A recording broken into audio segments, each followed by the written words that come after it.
The Amelia Boynton Robinson Post Office building.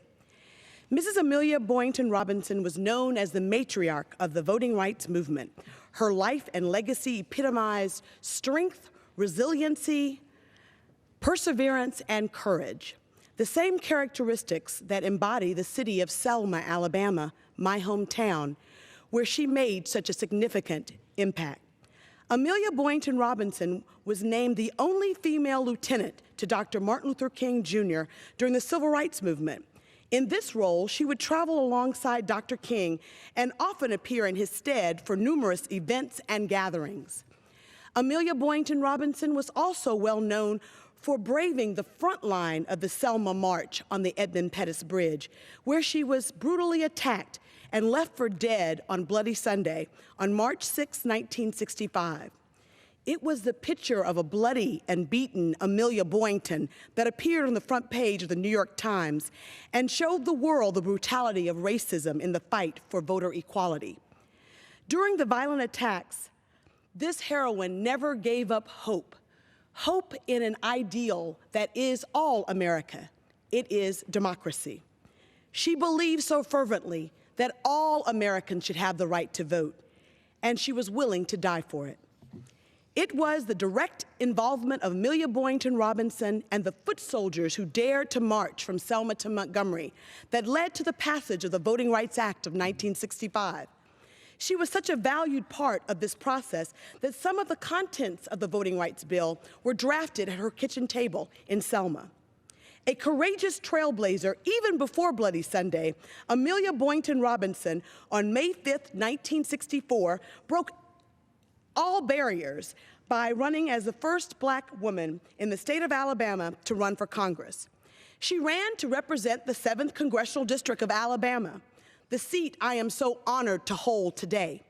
She garnered 10.7% of the vote during a time when very few Blacks were registered to vote.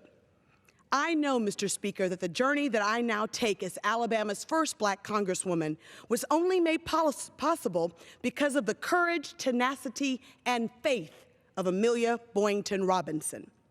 Last year, before Mrs. Boynton passed, I was honored to have her as my special guest at the State of the Union. It was incredibly moving to see members of Congress from both sides of the aisle and members of the President's cabinet line up to greet her and to take pictures with her. Everyone thanked her for her service to this country. Even President Obama came to talk and thank Mrs. Boynton before he gave his address at the State of the Union.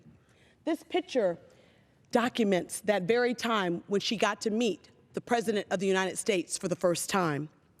The memory of that moment will stand as one of the highlights of my time here in Congress. The symbolism of this picture is not lost on any of us. It was truly because of her bravery and the bravery of other foot soldiers who dared to march, like our very own colleague, John Lewis, that paved the way for the election of this country's first Black president. Just a few months later, on March 7, 2015, she joined hands with our own President, Barack Obama, again to retrace the path that she took across the Edmund Pettus Bridge on the 50th anniversary of Bloody Sunday, when she and our colleague John Lewis were beaten over 50 years ago. Amelia Boynton Robinson passed away just a few months later, on August 26, 2015, at the age of 104.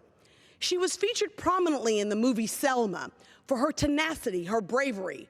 She truly embodied what they were fighting for as foot soldiers. I was so glad that before her death, she was able to cross that bridge one more time, and this time with two presidents, President Barack Obama and President George Bush.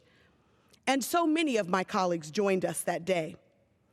And we continue to honor her legacy by supporting this legislation and naming the Selma Post Office in her honor. As a daughter of Selma, I am honored to sponsor this legislation, and I can think of no one more deserving to have the name on a post office in Selma, Alabama, than Amelia Boynton Robinson. She truly represents the heart, spirit, and essence of Selma, Alabama, and the voting rights movement. In closing, I am reminded of the words that Amelia Boynton Robinson said during her visit to this Capitol at the State of the Union in 2015. as members of Congress and cabinet members took pictures with her in the halls of this Capitol. They said to a person, "I stand on your shoulders. I wouldn't be here if it weren't for you."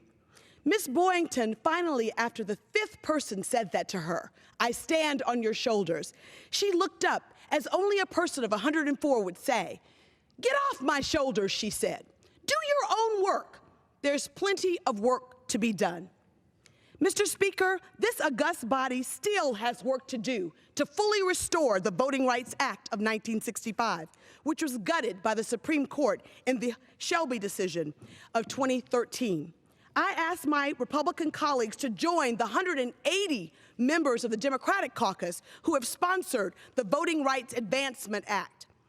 It is this bill that will give back the enforcement arm of the Voting Rights Act of 1965, and it is up to Congress to restore the Voting Rights Act.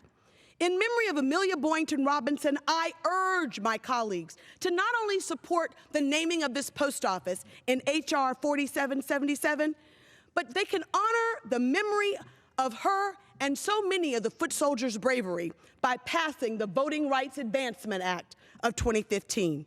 The right to vote is a sacred right, Mr. Speaker, and no American should be denied access to the ballot box. I thank you, and I yield back my time.